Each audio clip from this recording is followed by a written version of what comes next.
I start with what's going on off Scotland there with that oil tanker? The US has intercepted and, we hear, boarded this oil tanker in the North Atlantic following a previous failed bid to capture the vessel as it headed to Venezuela. One correspondent has described it as a confrontation of Cold War proportions. Is it? Could it be? I don't think so, although it could well have implications for Russia and our dealings over the Ukraine. But let's start with the notion that it's a Russian-flagged vessel. What it really is what is called in international parlance a stateless vessel.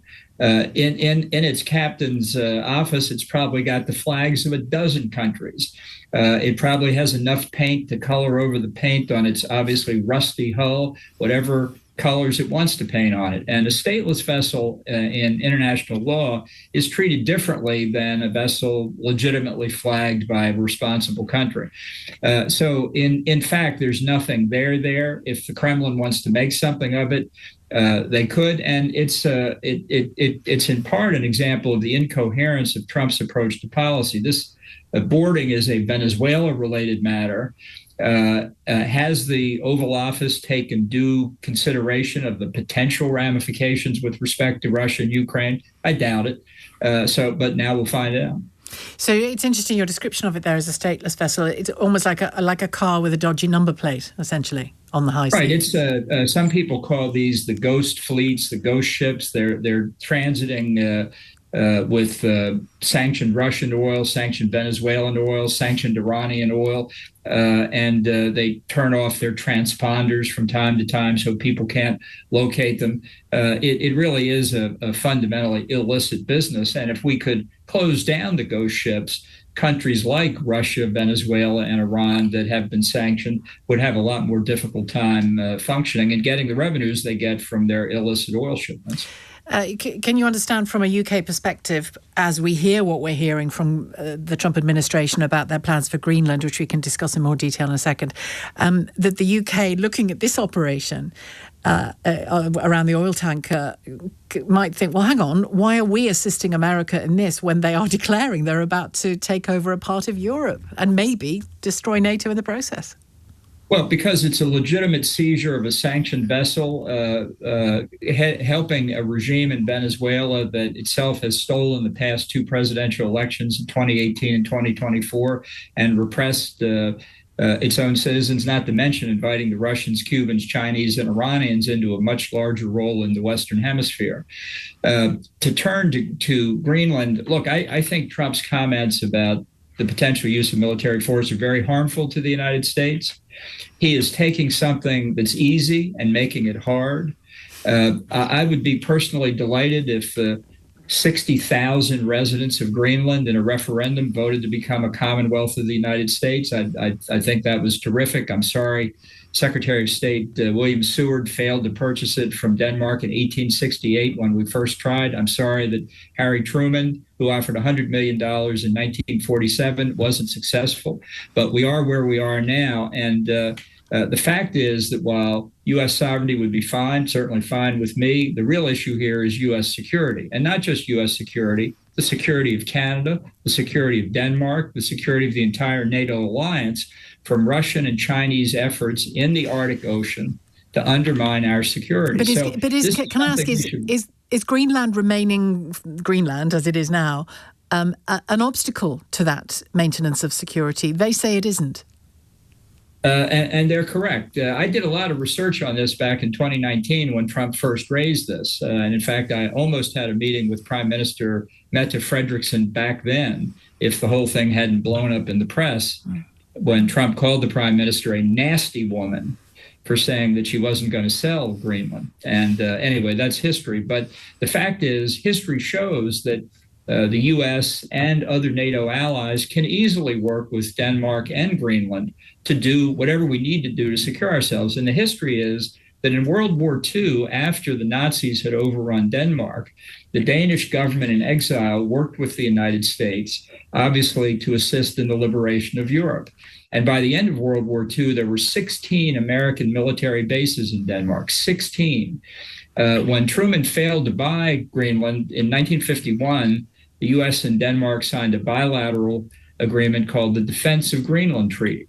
which we reviewed, as I said, some years ago, and it would permit us to do anything Trump has said so far he would like to do. That's why he's taking something that's easy and making it hard. And, for all his claiming that it is about security, and he rejects any notion that he's doing it just for minerals or oil and gas reserves or for real estate, isn't the truth that his ambitions to take Greenland, to use the language that they're using, inadvertently or maybe not inadvertently, serves the interests of Putin and materially threatens the continuing existence of NATO?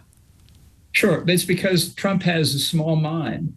Land. That's just get the land. Let's make a deal. Let's put a Trump casino there.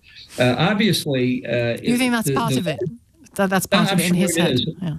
Sure, I'm sure it is. But the larger strategic interest can be accommodated through the defense of Greenland Treaty and through cooperation among allies.